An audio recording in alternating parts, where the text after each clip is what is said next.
What's going on, YouTube? JT is Reborn here, and welcome back to another edition of After the Movie. It feels like a while since I've done one of these, especially for a movie that's been out for, like a month now.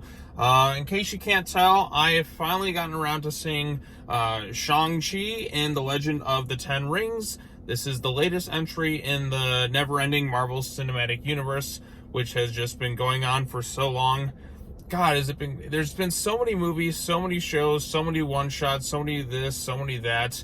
The MCU is quite exhausting, quite frankly, just trying to keep up with everything that's going on in it at this point. I'm just like, is there like an end in sight for a lot of it, or is it just going to keep going? But let's go ahead and talk about Shang-Chi. So I know absolutely nothing about any character within this movie, basically. The only thing I really heard of was the Mandarin, although they kind of changed things up, I guess. I don't really know anything about this character, so I don't really have a pre-existing knowledge going into this movie. I just kind of went in to just kind of see it as just, I guess, a casual fan who's been following the MCU since it began all the way back in Iron Man. So I guess I could get into spoilers for this thing since it's been out for a while now at this point, but overall consensus, I actually quite liked this movie. It's the first time I feel like I've actually enjoyed a Marvel movie really since Avengers Infinity War. Avengers Endgame I was mixed on. I didn't like Ant-Man and the Wasp. I felt nothing for Spider-Man Far From Home. Black Widow was the same problem again, didn't like that one as well. It's been a while since it feels like I've genuinely really liked an MCU film. And this one is pretty good. The action is pretty entertaining. The lead's charismatic. The villain is actually quite captivating. And I actually think the strength of this movie is when it takes itself seriously. And you got the whole drama going on with Shang-Chi and his father. I thought that was actually quite good. The problems come, unfortunately, with an issue with a lot of Marvel films, is the comedy just being interjected at kind of really inappropriate times, which just kind of take you out of the scene. It's like they can't let a scene just happen. They have to throw in some really random comedy that's not funny in the slightest and really kind of kills the momentum of the scene. I'll give one example where Shang-Chi is on a plane where he's telling like his kind of tragic backstory to his friend Katie, and then just randomly they're making a joke about, like, on a plane about, like, oh, do you want this dinner thing? I'm like, do you want this type of dinner? And then it just goes on, and I'm just like, oh my God, just get on with it already. Like, it doesn't need it. Like, it's like they can't trust the audience who's been following with them this whole time to just, without some really bad jokes, just kind of thrown into it. And it kind of takes me out of the scene, because when the movie's at its best, when it really is, I mean, not to say that you can't have humor in it. Like, there's times where, like, yeah, humor is appropriate. It's just, it comes at, like, inappropriate times for, like, and it really kind of takes me out of the scenes. It does this on several occasions. Like, tries to have, I guess, make you feel sorry for a character. But then it's just a fake out. Haha, it's just a joke. And then it just kind of goes on and on consistently, where I'm like, it would have been so much better if you just kind of kept it serious. Because when it was doing that, it was actually really good. I don't know who plays the villain in this film, but I found him to be actually probably the most interesting antagonist that they've had in quite a long time. Actually, he really is kind of like, there's a lot of layers, and like I like the drama between him and his sons, and he holds the whole 10 rings thing. I thought that was kind of cool and crazy how the rings are kind of just like this crazy artifacts that can kind of do all sorts of things. They go into like this mystical, like almost like a wormhole into this other kind of dimension, if you will, and it's actually this really beautiful looking place. Like, this is a really well shot film, and the action scenes are actually pretty good.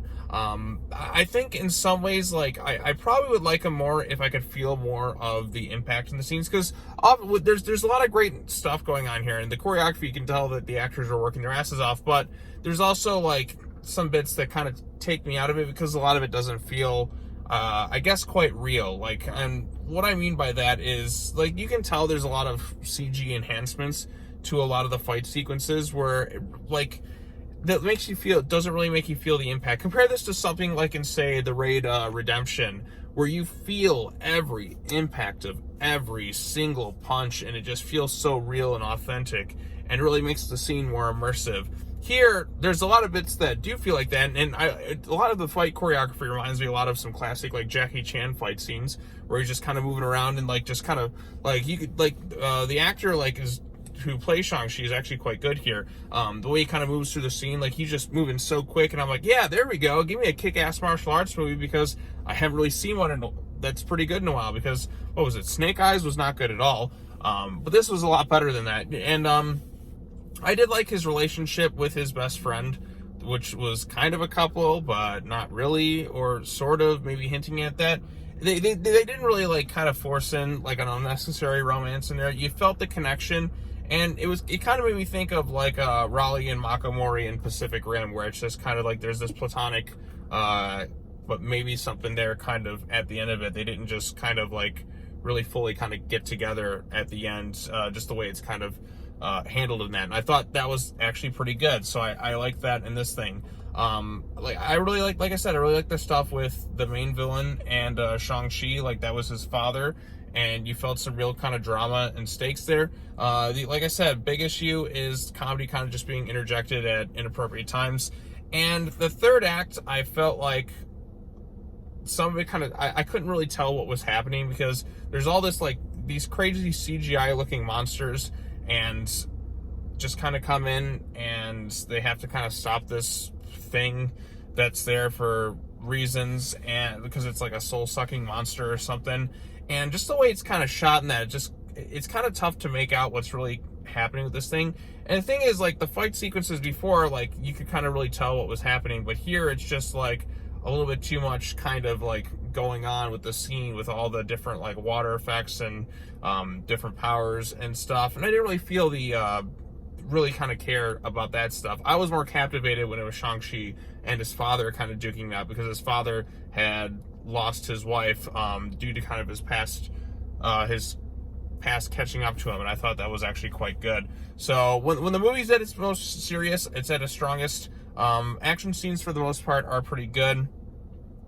There are some bits that may take you out of it, and that did take me, because I'm like, man, I should feel like with a lot of these sequences, I should be kind of getting more into them and like kind of remembering them like for years to come. But again, I think because of all like the CG enhancements and all that, they didn't really quite feel real, and so I don't therefore feel a lot of the impact in the scenes. It's kind of like watching some of the Matrix movie fight scenes where there's some great choreography and you can see the work put into it, but if I don't really feel the impact of the hits and all that, it kind of takes me out of it after a while. And like I said, unnecessary comedy kind of thrown in. Like Ben Kingsley returns as the Mandarin from Iron Man 3, and he's just there for comedic relief. I may have gotten like a chuckle or two out of him, but for the most part, most of his comedy falls flat. There's one scene where it looks like he's dead, and then he's not really dead, and you're just like, oh, hey. There's other Marvel references and connections in this movie too, like Dr. Wong from Doctor Strange shows up. Apparently he's been running fight scenes with the Abomination, because, you know, this is the MCU. We just kind of have that, and it wasn't really necessary to have them in the movie, at least I guess until like the end credits type stinger that they have going on here. In fact, the cameos from Captain Marvel and Bruce Banner feel so like phoned in kind of at the end. It just doesn't feel like the actors like really were invested. And then I don't know if that's just me kind of noticing it, but it just feels like, yeah, we're just kind of here at this point. I guess they're setting up the Eternals with the whole ring sending out some sort of beacon, I think. I don't know anything about the Eternals really. I guess the things I'm looking forward to are seeing the new Venom movie, and I'm looking forward to seeing what they're going to do with Spider-Man No Way Home. So yeah, I kind of rambled a lot incoherently for the past couple of minutes for this thing, but it's been a while since I've done one of these after the movies end. I'm just trying to think of things to say that I liked about the movie. Like I said, the cast is fine for the most part. I think the lead actor did fine. His sister was interesting, and like the villain was pretty solid, all things considered. And I liked, like I said, when it took itself seriously. Is it one of my favorite Marvel films? I wouldn't quite go that far. There's something about it, I can't quite put my finger on it. What is it about this film that doesn't like leave as much of an impact as some of the other films did within this universe? And maybe I got to take some time to think about it, just to like wonder why, or I'm not as, like, it's not connecting with me as much as some of the other films, but it is the first MCU film I've actually liked since Infinity War, so kudos to that. In fact, I like this thing more than WandaVision for sure. Not really a big fan of WandaVision. Definitely way better than Black Widow, that's for darn sure. I liked it more than Falcon and Winter Soldier, and I liked it probably more than Loki as well, because Loki kind of got messy towards the end of it as well. So yeah, the MCU still not quite reaching the levels of, say, an Infinity War or anything like that. I get this is a much smaller film, but man, ever since post-Infinity War, there's been something with this universe that's not fully clicking with me, and I don't know if I'll ever be able to kind of reach the peak that we did with Avengers Infinity War, because going forward, I'm just like, what are they going to do kind of next? I mean, there's 2 movies that are kind of left to give me hope. That is Spider-Man and Doctor Strange, and both have Sam Raimi connections, because Tobey Maguire is probably going to be in both of them. So yeah, that's pretty much for my connections. We'll see what's going to happen on Thursday, because I'm going to be seeing Venom: Let There Be Carnage. If that's going to be good, I don't know, but I'm hoping for something kind of so dumb and funny, entertaining. We'll see. Andy Serkis is making it. Tom Hardy is going to be back in his really crazy performance as Venom. So maybe it'll be good, maybe it'll be bad, but yeah, so there we go. Yeah, that's all I really have to say. I've kind of rambled long enough about Shang-Chi and the Legend of the Ten Rings. Go check it out if you haven't got the chance to. I think it's actually, like, worth seeing in the theater if you get the chance. So yeah, all right, I've rambled on long enough. Thank you so much for watching, everybody. Be sure to come back Thursday, as I will be talking about Venom: Let There Be Carnage. That'll be the next edition of After the Movie. Got some more comic book reviews coming out this week, just to kind of catch up on. I have a few things which you'll probably see posted tomorrow, and then I'll be doing okay. I'm trying to, like, stay on top of things and get caught up and just kind of push onward through a lot of stuff, and got some more stuff coming for the channel. So yeah, if you stuck around this long, you're pretty cool, and yeah, that's all I gotta say. As always, take care now. Bye bye then, and I will see you all in the next video. Peace.